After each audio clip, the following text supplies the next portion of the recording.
Baik anak-anak, kita langsung mulai masuk ke materi yang pertama. Yang pertama materinya adalah tentang simbiosis. Apa itu simbiosis? Simbiosis adalah hubungan antara dua makhluk hidup atau lebih.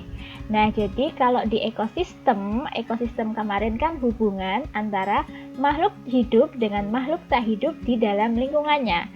Nah, simbiosis ini ada 3 macam. Simbiosis yang pertama, nih bisa kalian lihat, ini ada gambar kerbau, di atas kepalanya ada burung jalak. Ini adalah bentuk dari simbiosis mutualisme, yaitu di mana dua makhluk hidup ini sama-sama untung.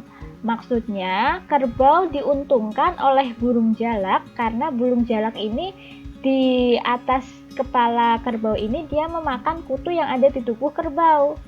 Nah, sedangkan burung jalak juga dia merasa untung karena dia mendapatkan makanan dari kutu yang ada di tubuh si kerbau. Jadi dua-duanya saling menguntungkan ya.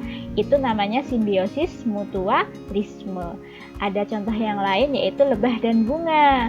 Lebah untung karena mendapat madu dari bunga, dan bunga juga diuntungkan karena membantu proses penyerbukan. Dan ada juga kupu-kupu dan bunga ini sama ya. Lalu simbiosis yang kedua, ini gambarnya ada ikan hiu dan ikan kecil-kecil, atau ini namanya ikan remora ya. Ini adalah bentuk dari simbiosis komensalisme, di mana satu diuntungkan dan satunya dia biasa saja, tidak untung juga tidak rugi ya. Ini contohnya adalah ikan hiu, itu dia tidak merasa terganggu, dia tidak merasa dirugikan, dia juga tidak merasa diuntungkan dengan kehadiran ikan remora di sini.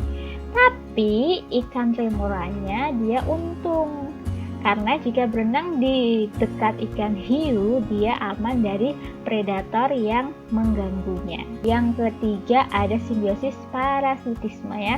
Simbiosis parasitisme itu adalah satu diuntungkan dan satunya rugi. Contohnya ada di sini gambar ulat dengan daun atau pohon. Jadi ulatnya untung karena dia bisa memakan daun. Tapi daun atau tumbuhannya rugi karena dia bisa rusak dan mati. Ada juga madan pohon, gulma dan pohon, dan kutu di rambut.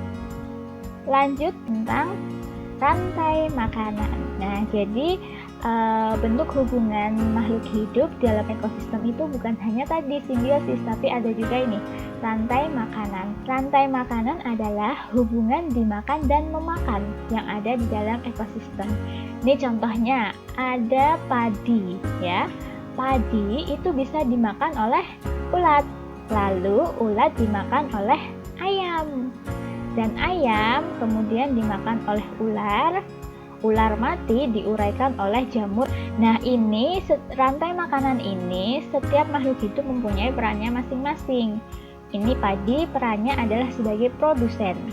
Jadi produsen dalam sebuah rantai makanan itu pasti tumbuhan, karena dia bisa memproses sumber makanannya sendiri, yaitu melalui proses fotosintesis. Nah, lalu ulat di sini karena dia yang makan padi yang pertama, maka dia perannya adalah sebagai konsumen tingkat 1. Konsumen tingkat 1 dia pasti herbivora, dia pasti memakan tumbuh-tumbuhan. Lalu ayam berarti dia adalah konsumen tingkat 2. Lalu ini ular, dia adalah konsumen tingkat 3, atau bisa dikatakan tingkat terakhir karena tidak ada yang memakannya. Setelah dia mati akan diuraikan oleh jamur yang berperan sebagai dekomposer. Dalam suatu rantai makanan juga ini ada hubungannya. Misalnya ini ada padi, berarti ini rantai makanan di dalam sebuah ekosistem sawah ya. Padi dimakan ulat, berarti ulat ini merugikan petani. Jadi petani harus membasmi ulat. Tetapi petani tidak disarankan untuk membasmi ayam. Mengapa?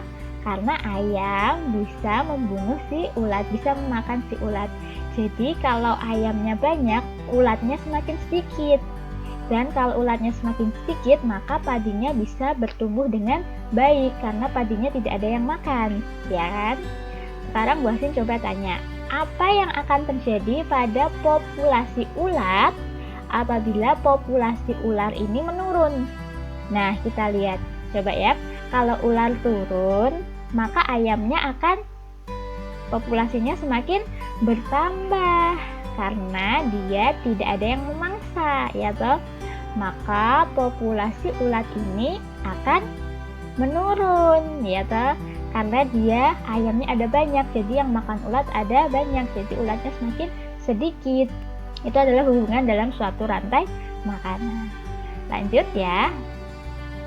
Selanjutnya kita mempunyai jaring-jaring makanan. Jaring-jaring makanan itu gabungan dari beberapa rantai makanan. Jadi ini rantai makanan yang pertama. Padi dimakan ulat, dimakan ayam, dan seterusnya. Ini rantai makanan yang kedua. Jadi padi itu bisa dimakan oleh ulat, belalang, dan tikus. Lalu ulat dan belalang bisa dimakan oleh ayam. Tikus dimakan kucing. Kucing dan ayam dimakan oleh ular. Ular dimakan oleh elang, dan diuraikan oleh dekomposer. Ini peranannya ya, sama seperti tadi. Ini produsen, padi sebagai produsen.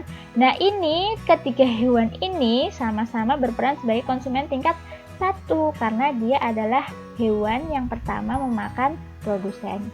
Dan ayam dan kucing ini mempunyai peranan yang sama, yaitu di konsumen tingkat 2, ular konsumen tingkat 3, dan konsumen tingkat akhirnya adalah elang karena ada di puncak jaring-jaring makanan. Ini dekomposer, bisa tadi jamur, ini bisa belatung juga bisa ya. Nah, dalam suatu ekosistem bukan hanya ada hewan dan tumbuhan, tapi kita pun sebagai manusia juga berada dalam suatu ekosistem atau yang juga bisa disebut dalam sebuah lingkungan. Nah, dalam hidup di sebuah lingkungan, kita tetap harus menjaga toleransi dan dengan yang lain, dengan orang lain. Kita bisa berdiri di sini pun bisa belajar, bisa berinteraksi, bisa berkomunikasi tanpa ada gangguan penjajah. Itu adalah berkat yang sudah memperjuangkan kemerdekaan Indonesia. Perlu kalian ketahui, proses dalam memerdekakan Indonesia sangat panjang.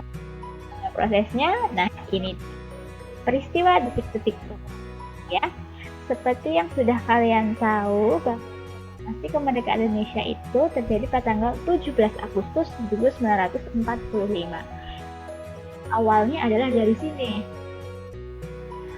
Awalnya adalah dari tanggal 6 Agustus 1945, saat itu Indonesia masih dijajah oleh Jepang. Nah, pada tanggal ini, kota Hiroshima, salah satu kota terkuat di Jepang, dibom atom oleh sekutu. Lalu, ditambah dengan tanggal 9 Agustus, gantian kota Nagasaki, dibom oleh sekutu. Akhirnya, Jepang menyerah tanpa syarat kepada sekutu. Lalu, berita ini didengar oleh para pemuda Indonesia. Pemuda Indonesia yang mendengarkan berita ini langsung menemui Soekarno dan Hatta dan meminta untuk segera memerdekakan Indonesia. Tetapi Soekarno dan Hatta menjawab, tidak, belum saatnya Indonesia merdeka. Karena para pemuda ini khawatir Soekarno dan Hatta akan dipengaruhi oleh Jepang, maka mereka pada tanggal 16 Agustus 1945 membawa Soekarno dan Hatta ke Rengas Dengklok guna mengamankan keduanya dari pengaruh-pengaruh Jepang atau ancaman dari Jepang. Lalu tanggal 17 Agustus mereka kembali lagi ke Jakarta pada pagi hari untuk menyusun naskah proklamasi di rumah Laksamana Tadasti Maeda. Selesai disusun, pada pukul 10 terjadilah peristiwa proklamasi kemerdekaan Indonesia di Jalan Pegangsaan Timur nomor 56 Jakarta. Ini adalah alur peristiwa proklamasi, diingat-ingat. Nah, banyak sekali tokoh yang berperan dalam peristiwa proklamasi. Salah satunya adalah siapakah beliau? Beliau adalah Insinyur Soekarno atau yang sering dikenal Bung Karno ya. Soekarno ini memiliki peran yang sangat penting bagi Indonesia. Di antaranya, beliau adalah Presiden pertama Republik Indonesia. Lalu, Bapak Proklamator Indonesia karena merupakan salah satu tokoh perumus naskah proklamasi. Bersikap pantang menyerah, berani, cinta tanah air, dan memiliki pemikiran dasar negara yang cerdas. Lalu tokoh yang kedua adalah temannya Soekarno, yaitu, beliau adalah Drs Muhammad Hatta atau Bung Hatta. Bung Hatta ini Bapak Proklamator Indonesia juga, sama seperti Bung Karno ya. Lalu beliau adalah Wakil Presiden pertama Republik Indonesia, Bapak Koperasi Indonesia, dan sikapnya juga perlu kalian contoh ya. Nah, tokoh yang terlibat lainnya adalah, ini ada, coba kita lihat ya, ini adalah Laksamana Maeda, Laksamana Tadashi Maeda yang rumahnya tadi digunakan untuk merumuskan naskah proklamasi. Ada juga, ini siapa? Sayuti Melik. Ini adalah Sayuti Melik, tokoh pemuda yang berperan mengetik naskah proklamasi. Ada juga Ibu Fatmawati. Beliau adalah istri dari Soekarno dan yang menjahit bendera pusaka merah putih. Tokoh selanjutnya adalah, ini Suhud. Suhud itu adalah pengibar bendera merah putih yang pertama. Suhud mengibarkan bendera merah putih bersama Latif Hendra Ningrat. Jadi Suhud dan Latif, pengibar benderanya ada dua ya. Lalu ada juga ini Ahmad Subarjo. Beliau juga ikut merumuskan naskah proklamasi. Jadi yang merumuskan naskah proklamasi ada 3, Bung Karno, Bung Hatta, dan Ahmad Subarjo. Ini adalah peristiwa proklamasi kemerdekaan. Ini Suhud dan Latif dilaksanakan pada hari Jumat 17 Agustus 1945 pukul 10 saat bulan Ramadan di Jalan Pegangsaan Timur nomor 56 Jakarta. Dan ini tadi teks proklamasi. Ini adalah tulisan tangan Soekarno dan ini sudah rapi diketik oleh Sayuti Melik. Baik anak-anak, itu saja materi pada hari ini. Seperti biasa Bu Asin sampaikan, kalian boleh mencari video lain yang lebih menarik dan yang lebih kalian sukai. Yang penting kalian paham untuk materi pada kali ini. Terima kasih dari Bu Asin. Dadah. Wassalamualaikum warahmatullahi wabarakatuh.